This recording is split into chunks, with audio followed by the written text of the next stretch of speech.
గత 30 సంవత్సరాలుగా డీసీసీబీ అనే వ్యవస్థ కాంగ్రెస్ పార్టీ కింద కానీ లేదా తర్వాత వైఎస్ఆర్సీపీ చేతిలో కానీ ఉంది. మరి ఈ జిల్లాలో ఉన్న వైకాపా నాయకులందరూ కూడా డీసీసీబీని వారి సొంత సంస్థ కింద మార్చుకున్నట్టుగా వాళ్ళు ఫీల్ అయి ఉంటారు. డీసీసీబీ అనేది ఒక గవర్నమెంట్ ప్రాపర్టీ. ఈ రోజున బొత్స సత్యనారాయణ గారు అక్కడ ఎమ్మెల్సీ కింద ఎలాగైతే ఉన్నారో ఇక్కడ డీసీసీబీలో నేను ఒక చైర్మన్గా ఉన్నాను. చాలా కాలం తర్వాత తెలుగుదేశం పార్టీకి ఒక అవకాశం వచ్చిందన్న సంగతి మీ అందరికీ తెలిసిందే. ఈ రోజున అమ్మవారి పండగ ఇక్కడ విజయనగరంలో ఏదైతే జరుగుతూ ఉందో, సిరిమాను ఉత్సవం ఏదైతే జరుగుతూ ఉందో, మా క్యాడర్ నుంచి మాకు వచ్చిన లెటర్స్ ఏంటంటే మా సొసైటీ అధ్యక్షుల నుంచి, సార్ ఈసారి డీసీసీబీ ప్రాంగణంలో మేము కూర్చుని పండగ ఏదైతే ఉందో ఆ పండగని మేము వీక్షిస్తాము అని. దానికి మేము సరేనండి, దానికేముంది, సొసైటీ అధ్యక్షులుగా ఎవరైతే ఉన్నారో ఈ 94 అధ్యక్షులు కానివ్వండి, మరి డీసీఎంఎస్ చైర్మన్ గంప కృష్ణ గారు కానివ్వండి, వారు ఎవరైతే ఉన్నారో వీళ్ళందరూ కూడా ఈ సహకార రంగానికి సంబంధించి ఈ రోజున ఉన్నటువంటి ఇన్ఛార్జెస్ కాబట్టి దానికి ఓకే అని చెప్పి మేము చెప్పాము. అదే రకంగా మా ఏర్పాట్లు కూడా మేము చేసుకుంటున్నాం. ఇప్పుడు కరెక్ట్గా ఒక 3 గంటల క్రితం బొత్స సత్యనారాయణ గారి పిఏ డీసీసీబీలో మేము కూర్చుంటున్నాము అని చెప్పేసి ఒక లెటర్ రిలీజ్ చేశారు. ఎవరిచ్చారు మీకు ఈ అధికారం? బొత్స సత్యనారాయణ గారు నాకంటే వయసులో పెద్దవారు, రాజకీయంగా సీనియర్.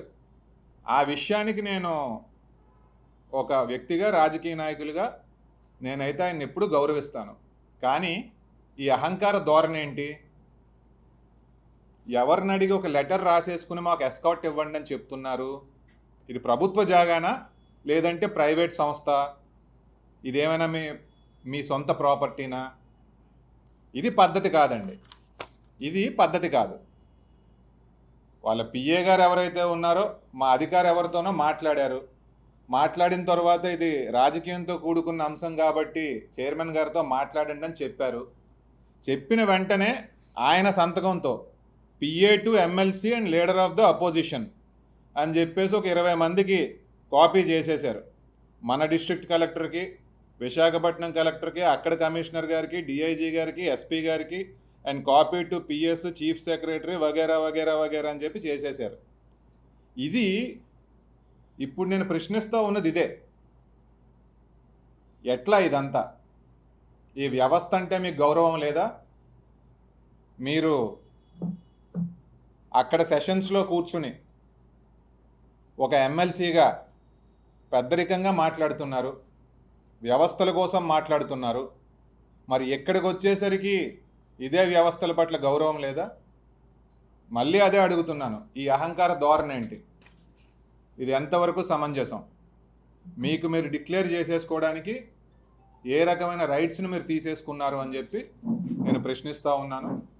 అలాగే తెలియజేసేది ఏమనగా, ఖచ్చితంగా దీన్ని మాత్రం దయచేసి రాజకీయం చేయకండి. డీసీసీబీ వ్యవస్థ ఏదైతే ఉందో ఇదంతా కూడా ఇప్పుడు ఇన్ఛార్జెస్ అనేవారు ఉన్నారు. 94 సొసైటీలకి 94 ఉన్నారు. డీసీఎంఎస్ చైర్మన్ ఉన్నారు, డీసీసీబీ చైర్మన్ ఉన్నారు, అలాగే మా ముఖ్య అధికారులు కూడా ఉన్నారు. అందరినీ కూడా మేము గౌరవించుకుంటాం.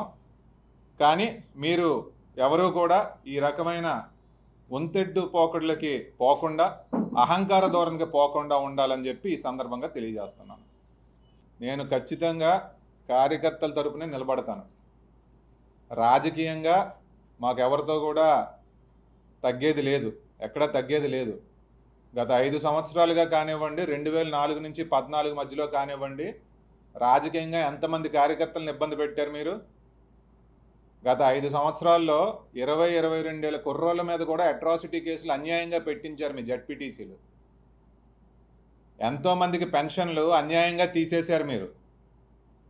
ఎంతోమంది ఫీల్డ్ అసిస్టెంట్లకు కానీ, గ్రామాల్లో ఉన్న వివోఏలకు కానీ జాబులు అన్యాయంగా తీయించేశారు.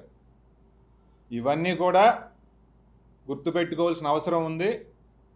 మీరు అడిగిన ప్రశ్నకు కూడా నా సమాధానం అదే. ఇలాంటివన్నీ గ్రౌండ్లో మీరు చేయగా రాజకీయంగా వాళ్ళు మేము ఎక్కడా కూడా మరి అర్థమయ్యే ఉంటుంది. తెలుగులో న్యూస్ కి ఫాస్టెస్ట్ యాప్ ఇప్పుడు టోటల్లీ న్యూ అవతార్లో జస్ట్ 5 seconds లో కంప్లీట్ న్యూస్. సోషల్ మీడియాలో ట్రెండ్స్ కి one stop solution. Live TV app voice search option తో ఇప్పుడే డౌన్లోడ్ చేయండి లేదా అప్డేట్ అయిపోండి. యాప్ లింక్ డిస్క్రిప్షన్ లో ఉంది.